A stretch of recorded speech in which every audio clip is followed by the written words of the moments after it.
for the hardest-hitting show in talk radio. The true progressive voice since 2012. This is Southpaws.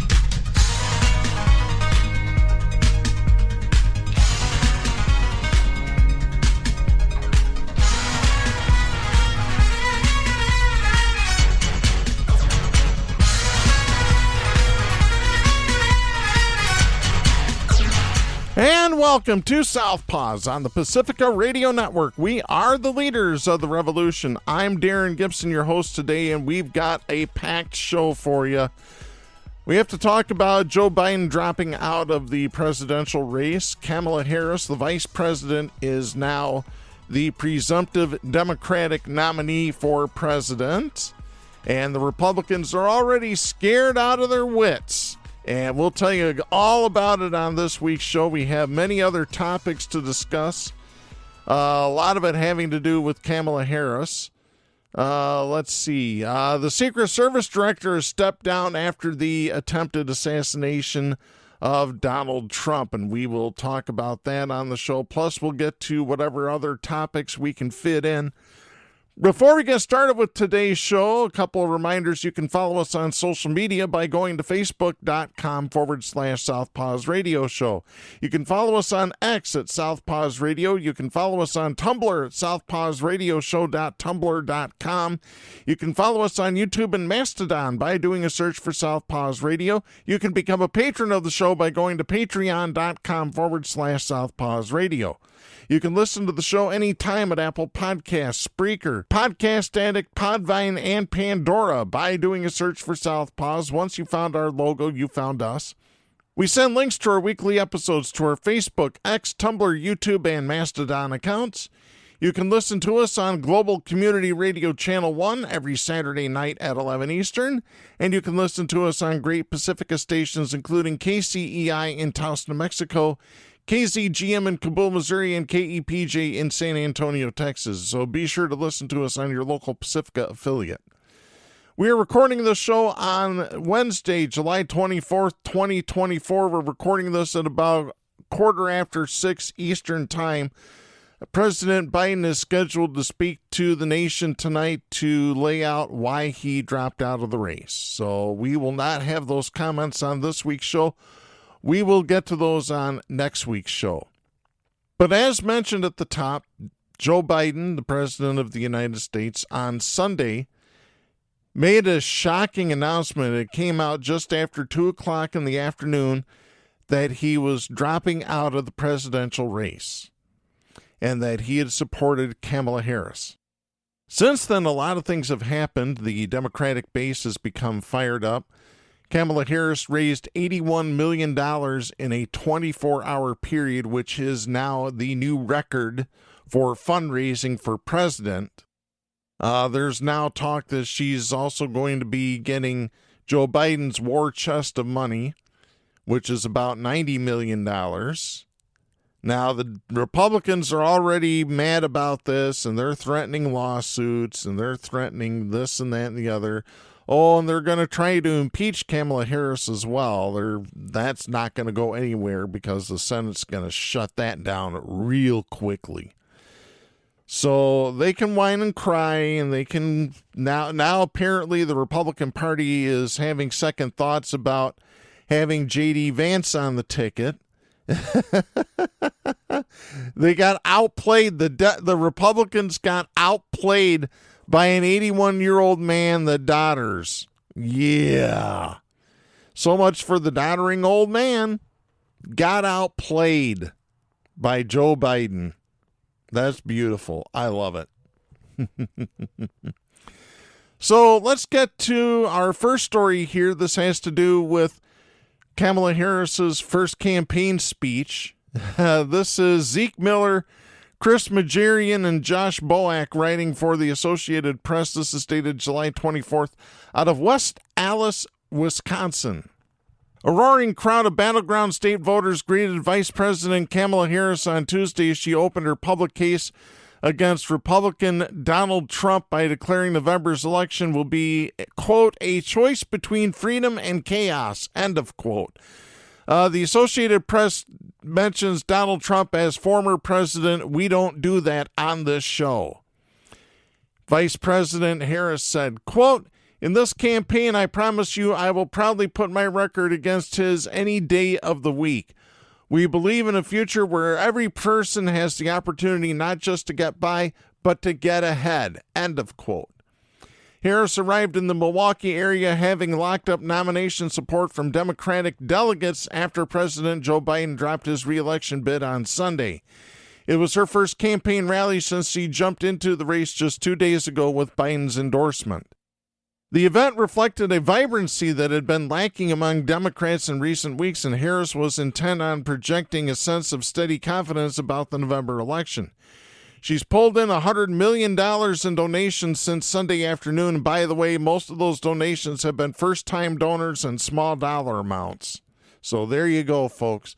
Oh, by the way, did I mention that Kamala Harris is shortened the gap between the Democrats and Trump? Big time. A couple of polls say she's now leading the race. So there you go. Let's see. On Tuesday, she picked up the backing of more Democratic officials and political groups, including congressional leaders Chuck Schumer and Hakeem Jeffries. By stopping in Wisconsin, Harris was putting down a marker in one of the blue wall states, along with Michigan and Pennsylvania, the Democrats see as essential for securing a presidential victory. The visit comes a week after the Republican National Convention wrapped up in the city, and as Harris works to sharpen her message against the GOP nominee with just over 100 days until Election Day. Harris's trip to the state was a sharp contrast to Biden's July 6th visit, when he was trying to reassure Democrats who were wary after his troubling performance in the June 27th debate against Trump. Senator Tammy Baldwin, who is up for re-election this year, had skipped the Biden event, but she spoke before Harris on Tuesday. Harris is leaning into her resume as a former district attorney and California attorney general, seeking to draw a contrast with Trump, who is the first former president to be convicted of felony crimes. Senator LaFonza Butler, Democrat of California, said, quote, she's prepared to meet this moment because she was professionally trained to prosecute a criminal, and unfortunately, that's who the Republicans have put forward, end of quote. Harris strode onto the stage Tuesday to the anthem Freedom from Beyoncé's Lemonade album and set about contrasting herself with Trump. She said, quote, I took on perpetrators of all kinds, predators who abused women, fraudsters who ripped off consumers, cheaters who broke the rules for their own gain. So hear me when I say, I know Donald Trump's type, end of quote.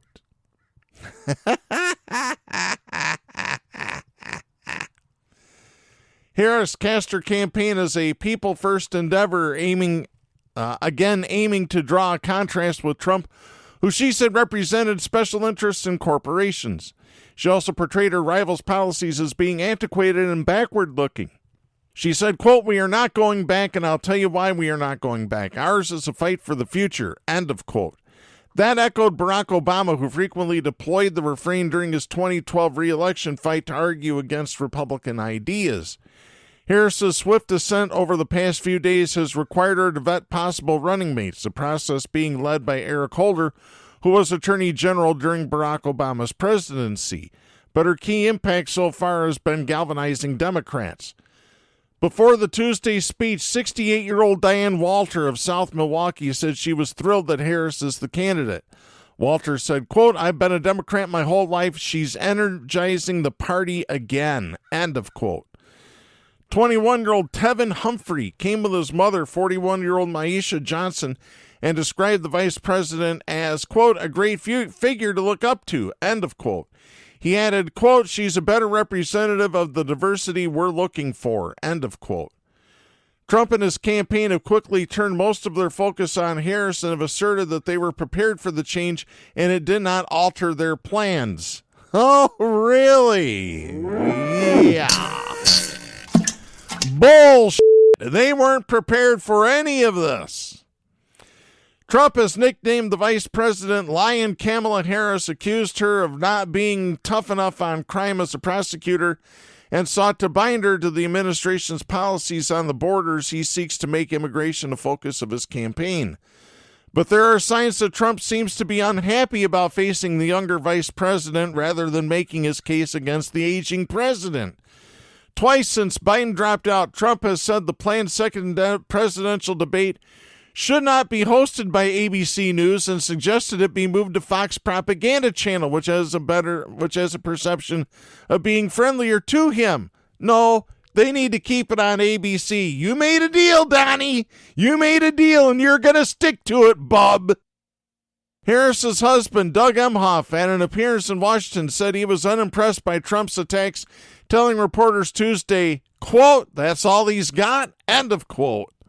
In addition to Baldwin, Harris was joined by major elected officials in Wisconsin, including Governor Tony Evers, Attorney General Josh Kaul, Secretary of State Sarah Godlewski, and Wisconsin Democratic Party Chair Ben Wickler.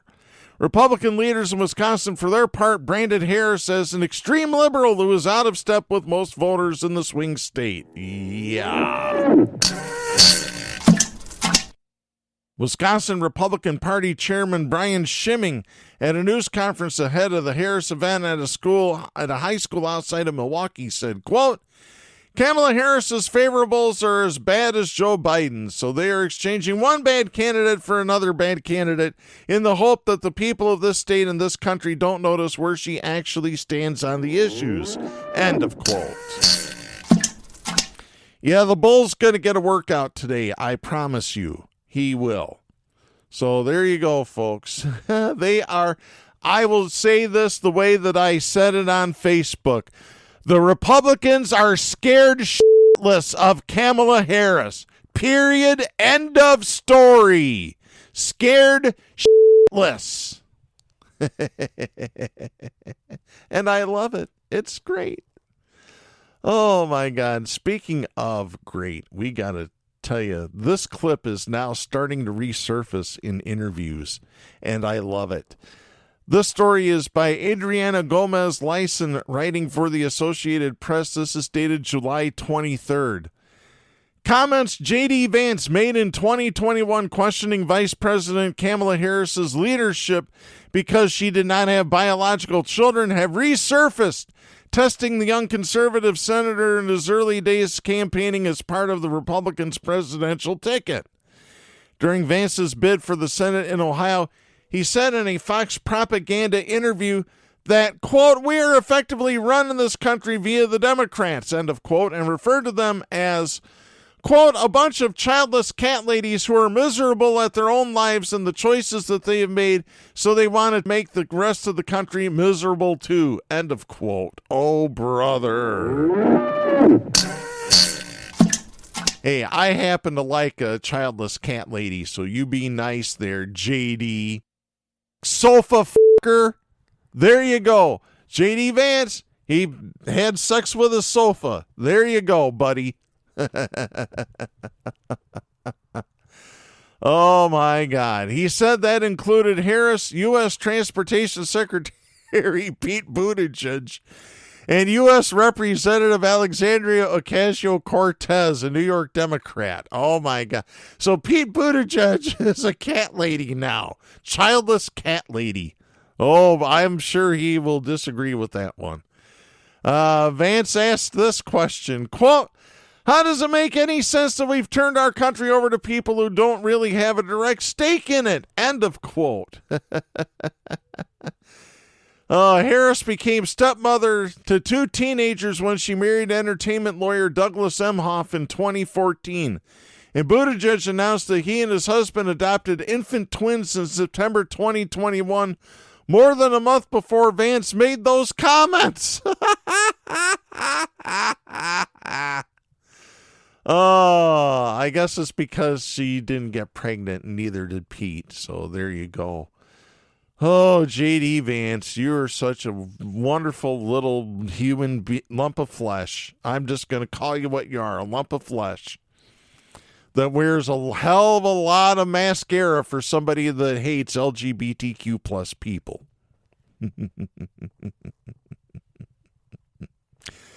The clip has started to spread online, with Hillary Clinton sharing it in a Tuesday post on X and adding sarcastically, quote, What a normal, relatable guy who certainly doesn't hate women having freedoms. End of quote. The recirculated comment may be a sign of the GOP ticket's troubles appealing to women voters and on the issue of reproductive rights. It follows the explosive entrance in the race of Harris, who secured the support of enough delegates to become the official nominee in less than 32 hours after President Joe Biden ended his re-election bid. It also lays out some of the fears expressed by strategists that Trump took a political risk in picking a running mate who has been in Congress less than 2 years and is largely untested on a bigger stage. Trump liked Vance's telegenic qualities and said he reminded him of a young Abraham Lincoln. End of quotes. Yeah, I'm sure Abe is spinning in his grave. Oh, my gosh. Abraham Lincoln is doing pirouettes in his grave right now. I got news for you. The Harris campaign contested Vance's stance, saying, quote, every single American has a stake in this country's future, end of quote. James Singer, a Harris campaign spokesman, referring to a policy and personnel plan for a second Trump term that was crafted by a host of former administration officials, said, quote, ugly personal attacks from J.D. Vance and Donald Trump are in line with their dangerous Project 2025 agenda to ban abortion, decimate our democracy, and gut Social Security. End of quote. Well, he's got that right. Yep. Big time right there. Trump has been trying to distance himself from it. Project 2025 says the Department of Health and Human Services should pursue a robust agenda to protect the fundamental right to life. However, the document contains no proposals to cut Social Security, though the Heritage Foundation that oversaw it has long pushed for changes to the entitlement. The plan outlines a dramatic expansion of presidential power and a plan to fire as many as 50,000 government workers. Don't let this story fool you. Project 2025 will see the end of Social Security, Medicare, and Medicaid. Period. End of story. Don't believe me? Read the document. Read it. Vance's spokesperson said the Harris campaign is lying about Vance's views, noting her record is, quote, littered with countless failures and disasters, end of quote. Yeah. Spokesperson Taylor Van Kirk said, quote, it's well known that Senator Vance found success in life due in large part to the influence of strong female role models like his grandmother, end of quote. The 39-year-old Vance is a former Marine and businessman who was first elected to public office in 2022. He wrote the 2016 bestseller Hillbilly Elegy and developed a strong rapport with Trump, his son Donald Trump Jr., and leading MAGA figures, with his personal story of growing up in Appalachia in poverty with a mother battling drug addiction could resonate with voters. No, he's not from Appalachia. J.D. Vance was born in Middletown, Ohio, far enough away from Appalachia to say so.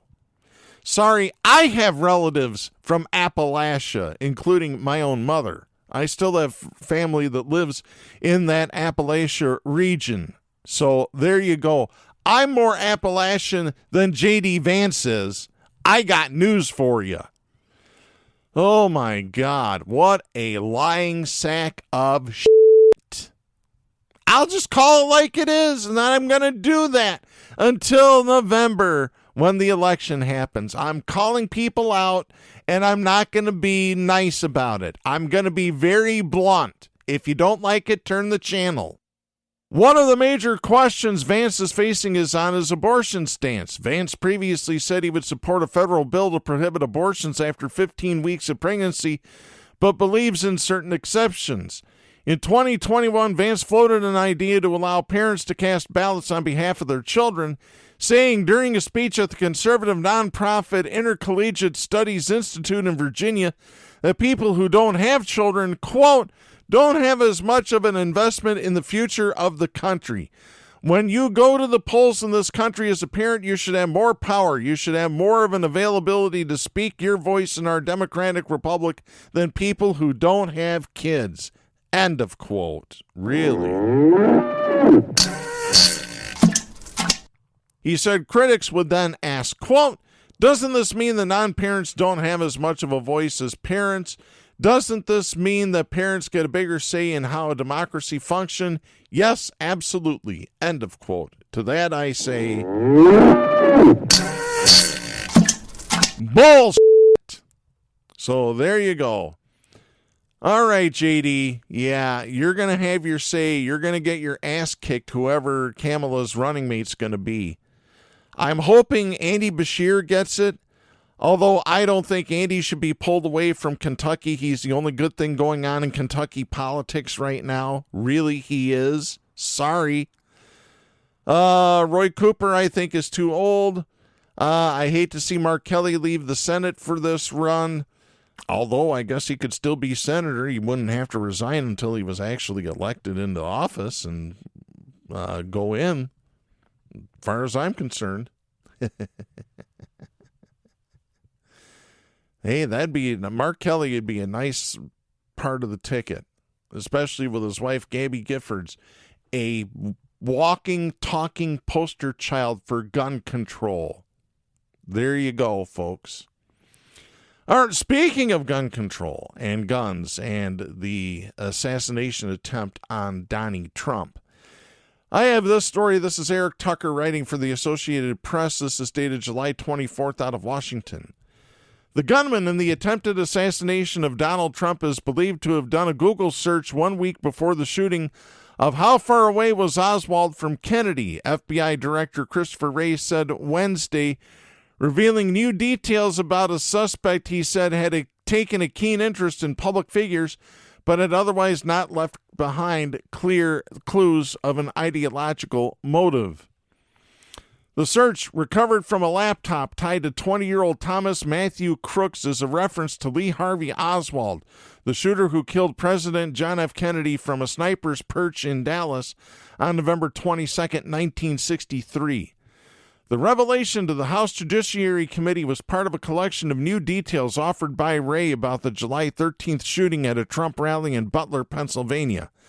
The FBI's investigation has thrust the Bureau into a political maelstrom months before the presidential election, with lawmakers and the public pressing for details of what may have motivated Crooks in the most recent serious attempt to assassinate a president or presidential candidate since President Ronald Reagan was shot in 1981. The FBI has built out a detailed timeline of Crooks's movements and online activity, but the precise motive or why Trump was singled out remains elusive, according to FBI Director Wray.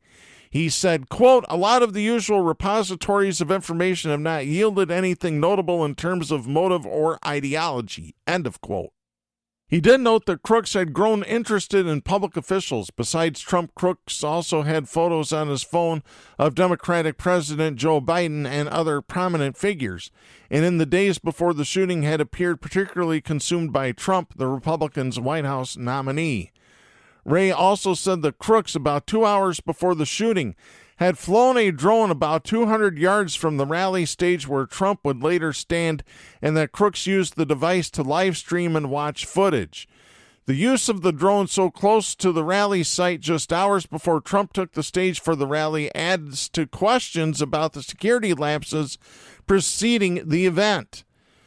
Wray pledged to lawmakers that the FBI would leave no stone unturned in its investigation.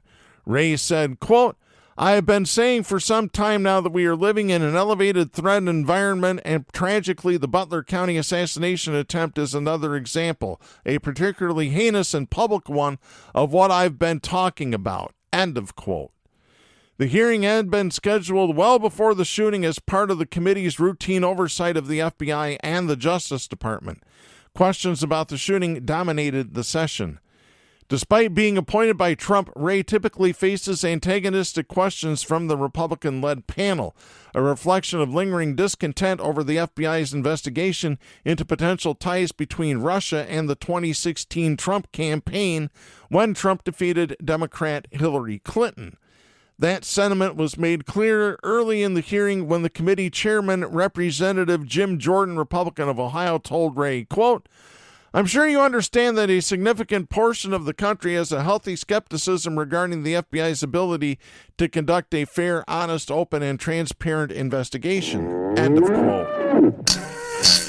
Hey, Jimmy, don't you have a sex scandal to cover up back in Ohio there, you son of a bitch?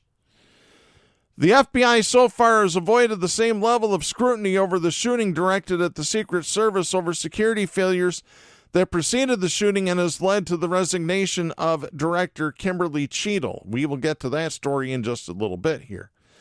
The FBI has said it is investigating the shooting, which killed one rally-goer and seriously injured two others, as an act of domestic terrorism and an attempted assassination.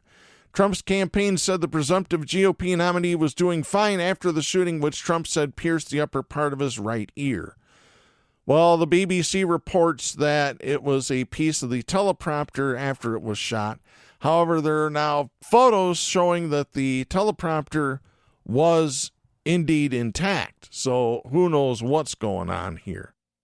A round from an AR-15 would cause a hell of a lot more damage to an ear than that. I've got news for you. I've talked to emergency room workers. Got news for you.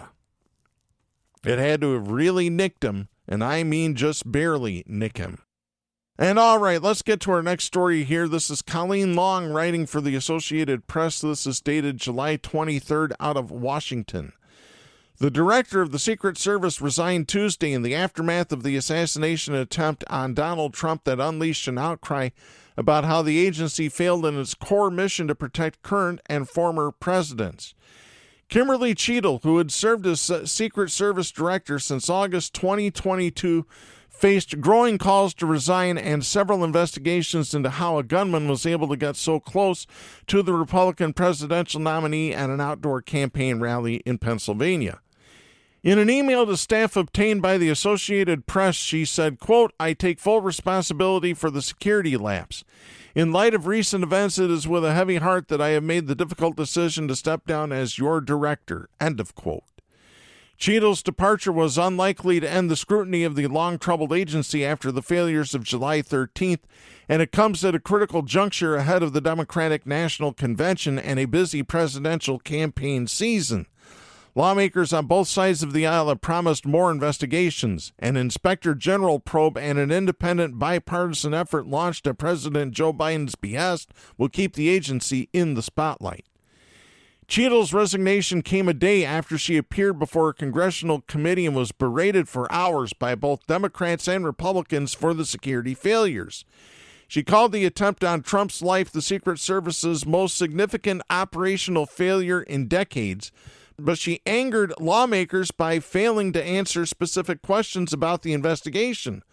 Well, she can't. The investigation's ongoing. That is standard operating procedure in an ongoing investigation. Sorry, got news for you. Biden said in a statement that what happened that day can never happen again, and he planned to appoint a new director soon, but he did not discuss a timeline. The President and Homeland Security Secretary Alejandro Mayorkas thanked Cheadle for her service. Mayorkas appointed Deputy Director Ronald Rowe as acting director. He has worked for the agency for 23 years. I believe Cheadle has worked for the agency for 29 years. In a note to staff obtained by the Associated Press, Rowe said, quote, "At this moment in time, we must remain focused. We will restore the faith and confidence of the American public and the people we are entrusted to protect." End of quote. At the hearing Monday, Cheadle remained defiant that she was the right person to lead the Secret Service, even as she said she took responsibility for the failures. When Republican Representative Nancy Mace suggested Cheadle begin drafting her resignation letter from the hearing room, Cheadle responded, quote, "No thank you," end of quote. The 20-year-old shooter, Thomas Matthew Crooks, was able to get within 135 meters, which is about 157 yards of the stage where Trump was speaking when he opened fire. That's despite a threat on Trump's life from Iran that led to additional security for Trump in the days before the rally. Cheadle acknowledged Monday that the Secret Service was told about a suspicious person 2 to 5 times before the rally shooting. She also revealed that the roof from which Crooks fired had been identified as a potential vulnerability days earlier, but she failed to answer many questions about what happened, including why there were no agents on the roof. Apparently it's because it was outside of the quote-unquote area that the Secret Service had jurisdiction over. Apparently that area was under local law enforcement jurisdiction. At least that's what the Secret Service said shortly after the shooting.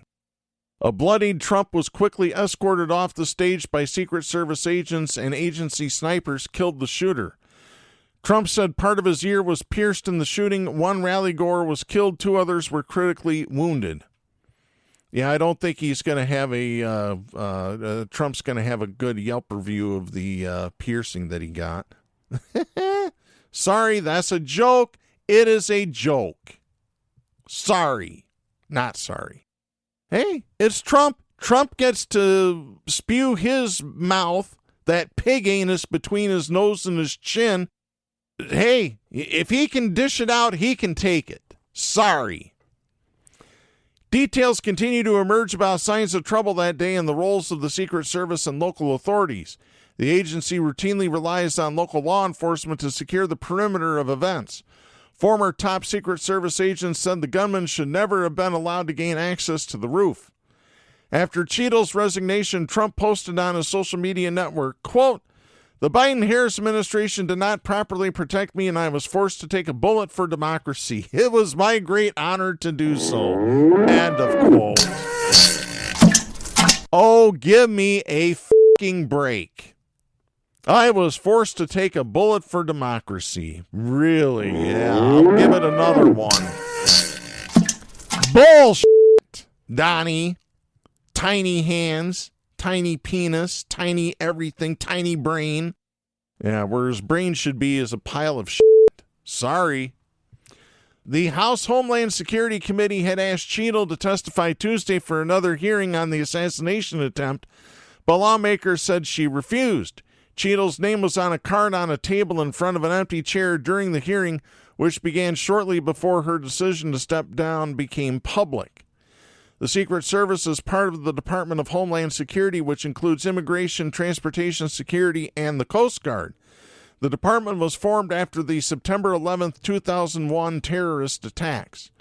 A few years ago, there was a movement to shift the agency back to the Treasury Department, where it was housed before September 11th, particularly because Homeland Security's intense focus on immigration added to the growing divide between what the Secret Service sees as its dual missions, protecting the president and investigating financial crime, and the mission of its parent department. But that movement stalled. Roughly half of the Secret Service's $3 billion budget is spent on protective services. It also has a robust cybercrime division, state-of-the-art forensic labs, and a threat assessment center that studies how to mitigate and train against threats. With a workforce of 7,800 special agents, uniformed officers, and other staff, the Secret Service has investigated an ever-increasing number of threats against the president and other officials under its protection. It has also managed a growing number of high-profile government figures asking for support. Staffing has not kept pace with the workload increase. Around September 11th, there were about 15 full-time protectees. That number has now more than doubled. Trump is the first modern ex-president to seek another term, and because of his high visibility, his protective detail has always been larger than some others. That protective bubble got tighter in recent months as he drew closer to the nomination. All major party nominees are granted enhanced details with counter-assault and counter-sniper teams similar to the president. There were calls for accountability across the political spectrum, with congressional committees immediately moving to investigate and issuing subpoenas. Top Republican leaders from both the House and the Senate said Cheadle should step down. Biden, a Democrat, ordered an independent review into security at the rally, and the Secret Service's Inspector General opened an investigation. The agency is also reviewing its counter-sniper team's preparedness and operations. On Tuesday, Republican House Speaker Mike Johnson said Cheadle's resignation was overdue. Johnson said, quote, "Now we have to pick up the pieces. We have to rebuild the American people's faith and trust in the Secret Service as an agency." End of quote. Meanwhile, Senators Chuck Grassley, Republican of Iowa, and Catherine Cortez Masto, Democrat of Nevada, introduced legislation Tuesday to require Senate confirmation of future Secret Service directors.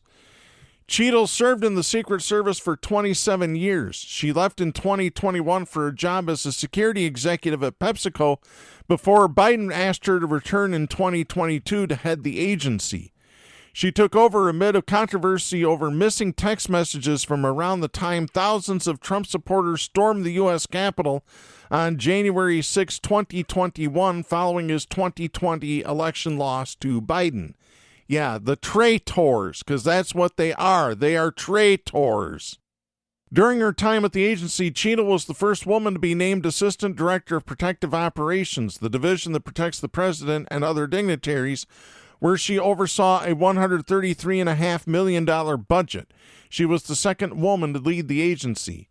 When Biden announced Cheadle's appointment, he said she had served on his detail when he was vice president, and he and his wife, quote, came to trust her judgment and counsel, end of quote. So there's the latest on that. I want to skip down. I've got another story that I want to get to, getting back to Kamala Harris and who she might pick as her running mate. So let's get to this story. This is by the Associated Press, dated July 23rd. No one knows the importance of selecting the right running mate better than Vice President Kamala Harris. With Harris now the leading candidate to succeed President Joe Biden as the presumptive Democratic presidential nominee, here's a look at the top contenders to be on the ticket. The first one is Andy Beshear. The Kentucky governor secured his reputation as a rising party star by beating Donald Trump-endorsed candidates in a Republican stronghold. Beshear displayed a disciplined, tenacious style in winning re-election last year by defeating then-Attorney General Daniel Cameron. The governor has urged Democrats to follow his winning formula by focusing on the everyday concerns of Americans, from good-paying jobs to quality education and health care. The 46-year-old Beshear supports abortion rights, but in Kentucky he has tailored his message to push back against what he calls an extreme ban that lacks exceptions for rape and incest victims. He won widespread praise for his empathy and attention to detail in guiding the bluegrass state through the COVID-19 pandemic and leading the response to tornadoes and flooding that caused massive damage. He honed his speaking skills by holding regular news conferences that often last an hour or so. Beshear has presided over record economic growth in Kentucky, and he typically begins his briefings by promoting the state's latest economic wins. He frequently mentions his Christian faith and how it guides his policymaking. A lawyer by trade, Beshear won election as state attorney general in 2015. He then unseated Trump-backed Republican Governor Matt Bevin in 2019. Beshear entered politics with a strong pedigree as the son of two-term Governor Steve Beshear, but has faced tougher political obstacles. Andy Beshear, unlike his father, has dealt with an entirely Republican-controlled legislature, and Republican lawmakers have stymied some of his priorities. One of them is state-funded preschool for every Kentucky 4-year-old. The second possible pick, Roy Cooper. The North Carolina governor has won 6 statewide general elections over 2 decades in a state where Republicans routinely prevail in similar federal races and also control the legislature. The 67-year-old Cooper has received strong job approval ratings as governor, benefiting from a booming state economy for which his administration and lawmakers take credit. He also portrays himself as a fighter for public education and abortion rights. While Cooper finally persuaded Republican legislators last year to expand Medicaid under the Affordable Care Act, other efforts have been thwarted by a General Assembly with veto-proof majorities that has eroded his formal powers. A native of small-town Nash County, about 50 miles east of Raleigh, Cooper was a high school quarterback and head of the Young Democrats at the University of North Carolina, where he obtained both his undergraduate and law degrees. Coop, as he was known to his friends, came home and worked at his father's law firm. Cooper upset the Democratic incumbent in a 1986 State House primary race and was elected to the General Assembly. He served 14 years there and later became the Senate Majority Leader. Cooper was elected Attorney General in 2000, a position he held for 16 years. In that post, he is likely best known nationally for declaring 3 of former Duke University lacrosse players innocent after they were accused of sexual assault by an escort service dancer. Cooper unseated another incumbent in 2016, Republican Governor Pat McCrory, by roughly 10,000 votes. A top campaign issue was the bathroom bill that McCrory signed requiring transgender people to use public restrooms that corresponded with the sex on their birth certificates, as Governor Cooper quickly reached an agreement with legislators to partially repeal that law. His time as governor also was marked by restricting business and school activity during the COVID-19 pandemic. He won re-election in 2020 by 4.5 percentage points, even as Trump won the state's electoral votes. Cooper and his wife Kristen have 3 grown daughters. The third possible running mate, Mark Kelly. The Arizona senator leveraged his career as an astronaut to build a brand as a moderate in a state that long supported Republicans. In his 2 campaigns, the first in 2020 to finish the term of the late Republican Senator John McCain, and the second 2 years later for a full term, Kelly has earned more votes than any other Democrat on the ballot. He outpolled Biden, who narrowly won Arizona by 2 percentage points in 2020. Kelly's first turn in the national political spotlight came through tragedy. His wife, then U.S. Representative Gabrielle Giffords, was shot in the head while meeting with constituents outside a grocery store in Tucson. The shooting left 6 people dead and spawned an early reckoning with political violence and partisan rancor. Giffords' survival made her a national inspiration, but snuffed out a promising political career of her own. She and Kelly went on to found a gun control advocacy group, and Giffords has been a powerful surrogate as Kelly has taken her place in politics. In the Senate, Kelly is focused on national security and the military, as well as the drought plaguing the U.S. West. He was instrumental in crafting the CHIPS and Science Act, a bill signed by Biden to boost U.S. semiconductor manufacturing. Kelly was a Navy test pilot and flew 39 combat missions during the Gulf War before joining NASA, where he flew 3 missions on the space shuttle. Originally from New Jersey, he settled with Giffords in Tucson after retiring from NASA and the Navy. Unlike Arizona Senator Kyrsten Sinema, who was elected as a Democrat 2 years before Kelly, but later left the party to become an independent, Kelly has managed to retain the support of the party's grassroots base without alienating independent voters. And the fourth possible running mate, Josh Shapiro. Shapiro is halfway through his second year as Pennsylvania's governor after easily winning his last election by trouncing a far-right Trump-endorsed candidate. The 51-year-old Shapiro has been a surrogate for Biden, backing the president in appearances on cable networks, and has years of experience making Trump the focus of his attacks, first as state attorney general and now as governor. He has won 3 statewide races, 2 as attorney general, 1 as governor, with a tightly scripted, disciplined campaign style offering voters something of a lower-key alternative to the state's brash political star, Senator John Fetterman, whose star has gotten tarnished. He's not a progressive. Fetterman's not a progressive, folks. Better think twice before you reelect him. As governor, Shapiro has begun to shed a button-down public demeanor and became more confident and plain-spoken. In one recent MSNBC appearance, he said Trump should quit whining and stop talking America. Those are direct quotes. Shapiro, who is Jewish, has aggressively confronted what he viewed as anti-Semitism cropping up from pro-Palestinian demonstrations and has professed solidarity with Israel in its drive to eliminate Hamas. He is a staunch proponent of abortion rights in Pennsylvania and routinely promotes his victories in court against Trump, including beating back challenges to the 2020 election results. He also has positioned himself as a moderate on energy issues in the nation's number 2 natural gas state and plays up the need for bipartisanship in the politically divided state government. So there's a look at the top 4 candidates who might be Kamala Harris's running mate. All right now let's get to our next story here. This is a little more focused on the state of Missouri. This is Jim Salter writing for the Associated Press. This is dated July 23rd out of St. Louis. For the second time in weeks, a Missouri prison has ignored a court order to release an inmate whose murder conviction was overturned. Just as in the case of Sandra Hemme, actions by the state's attorney general are keeping Christopher Dunn locked up. St. Louis Circuit Judge Jason Sennheiser on Monday tossed out Dunn's conviction for a 1990 killing. The 52-year-old Dunn has spent 33 years behind bars, and he remained Tuesday at the state prison in Licking. Sennheiser's ruling states, quote, the state of Missouri shall immediately discharge Christopher Dunn from its custody, end of quote. Dunn wasn't released after his conviction was overturned because Republican Attorney General Andrew Bailey appealed the judge's ruling, and according to Missouri Department of Corrections spokeswoman Karen Polzman in an email Tuesday, quote, and we are awaiting the outcome of that legal action, end of quote. The decision to keep Dunn incarcerated puzzled St. Louis Circuit Attorney Gabe Gore, whose office investigated his case and determined he was wrongfully convicted, prompting a May hearing before Sennheiser. At a news conference Tuesday, Gore said, quote, in our view, the judge's order was very clear, ordering his immediate release.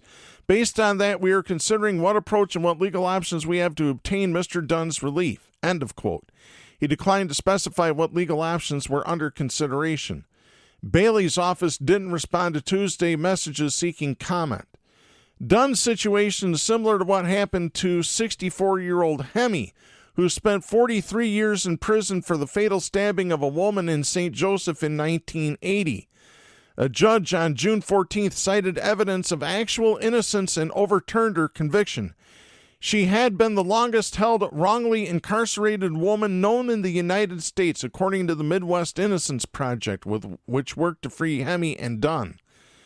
But appeals by Bailey all the way up to the Missouri Supreme Court kept Hemi in prison at the Chillicothe Corrections Center.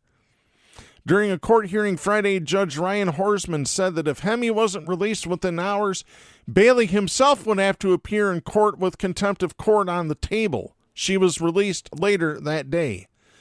The judge also scolded Bailey's office for calling the Chillicothe warden and telling prison officials not to release Hemi after he ordered her to be freed on her own recognizance. It wasn't clear if the Attorney General's office similarly called prison officials at the prison where Dunn is housed. Dunn's wife, Kira, said they would hold off really celebrating until he's out of prison. At a news conference, Kira Dunn said, quote, we are overjoyed and at the same time we are also afraid to really exhale until Chris actually takes his first free steps and feels the free ground against his feet. When that happens, I think all these feelings we've been holding on to for so long will finally erupt, end of quote. Dunn was convicted of first-degree murder in the 1990 shooting of 15-year-old Rico Rogers. Gore filed a motion in February seeking to vacate the guilty verdict. After weighing the case for nearly 2 months, Sennheiser issued a ruling that cited a clear and convincing showing of actual innocence that undermines the basis for Dunn's convictions because, in light of new evidence, no juror acting reasonably would have voted to find Dunn guilty of these crimes beyond a reasonable doubt. That is a direct quote from the judge. Lawyers for Bailey's office said at the hearing that initial testimony from 2 boys at the scene who identified Dunn as the shooter was correct, even though they recanted as adults. A Missouri law adopted in 2021 lets prosecutors request hearings when they see evidence of a wrongful conviction. Although Bailey's office is not required to oppose such efforts, he also did so at a hearing for Lamar Johnson, who spent 28 years in prison for murder. Another St. Louis judge ruled in February 2023 that Johnson was wrongfully convicted and he was set free. Another hearing begins August 21st for death row inmate Marcellus Williams. Bailey's office is opposing the challenge to Williams's conviction too. The hearing comes with urgency. Williams is scheduled to be executed September 24th. St. Louis County Prosecuting Attorney Wesley Bell filed a motion in January to vacate the conviction of Williams for the fatal stabbing of Leisha Gale in 1998. Bell's motion said 3 experts determined that Williams's DNA was not on the handle of the butcher knife used in the killing. Williams narrowly escaped execution before. In 2017, then-Governor Eric Greitens granted a stay and appointed a board of inquiry to examine the innocence claim. The board never issued a ruling, and Governor Mike Parson, like Greitens, a Republican, dissolved it last year. The Missouri Supreme Court ruled in June that Parson had the authority to dissolve the board and set the September execution date. So there you go. They don't want to release wrongfully convicted people. It's ridiculous. These prosecutors need to start going to jail.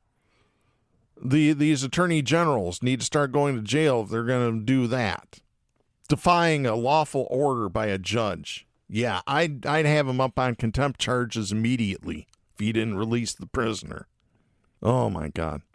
All right, let's get to some science news. This is kind of interesting. This is Maria Ching and Gerald Imre writing for the Associated Press. This is dated July 24th out of Cape Town, South Africa. Twice-yearly shots used to treat AIDS were 100% effective in preventing new infections in women, according to study results published Wednesday. There were no infections in the young women and girls that got the shots in a study of about 5,000 in South Africa and Uganda, researchers reported. In a group given daily prevention pills, roughly 2% ended up catching HIV from infected sex partners. Salim Abdul Karim is the director of an AIDS research center in Durban, South Africa, who was not part of the research. He said, quote, "To see this level of protection is stunning," end of quote.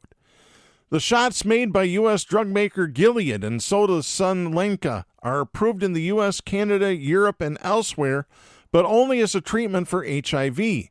The company said it is waiting for results of testing in men before seeking permission to use it to protect against infection. The results in women were published Wednesday in the New England Journal of Medicine and discussed at an AIDS conference in Munich. Gilead paid for the study, and some of the researchers are company employees. Because of the surprisingly encouraging results, the study was stopped early, and all participants were offered the shots, which are known under the generic name of lenacapavir. While there are other ways to prevent HIV infection, like condoms or daily pills, consistent use has been a problem in Africa. In the new study, only about 30% of participants given Gilead's Truvada or Descovy prevention pills actually took them, and that figure dropped over time. The prospect of a twice-a-year shot is quite revolutionary news for our patients. That's according to Thandika Nakasi, who helped run the Gilead research at the Desmond Tutu Health Foundation in Massapohumle, South Africa.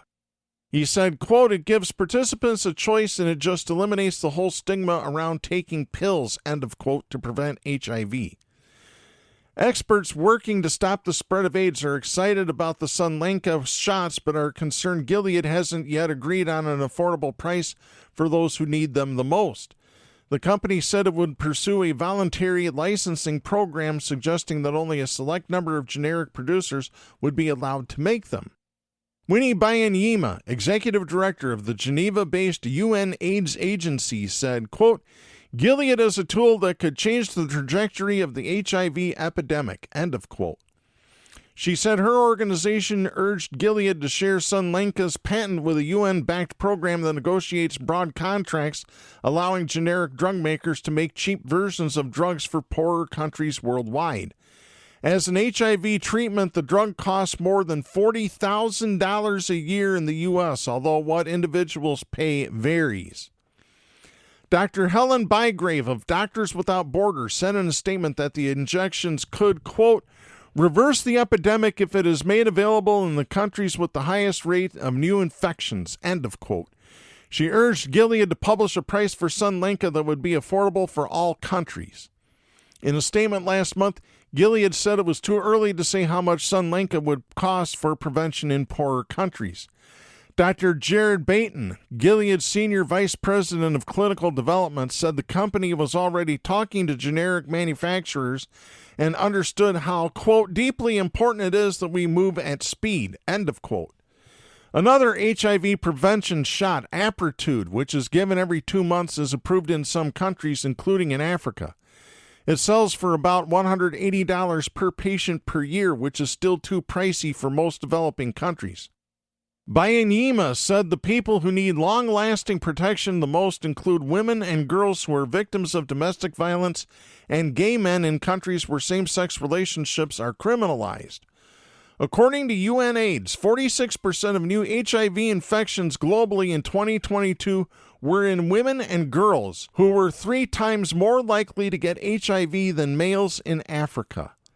Byanyima compared the news about Sunlenca to the discovery decades ago of AIDS drugs that could turn HIV infection from a death sentence into a chronic illness. Back then, South African President Nelson Mandela suspended patents to allow wider access to the drugs. The price later dropped from about $10,000 per patient per year to about $50. Owethu Kimley, a health worker at the Desmond Tutu Health Foundation, predicted the shots could boost the number of people coming in for HIV prevention and slow the virus's spread. She said young women often hide the pills to avoid questions from boyfriends and family members. She said, quote, "It makes it hard for the girls to continue," end of quote.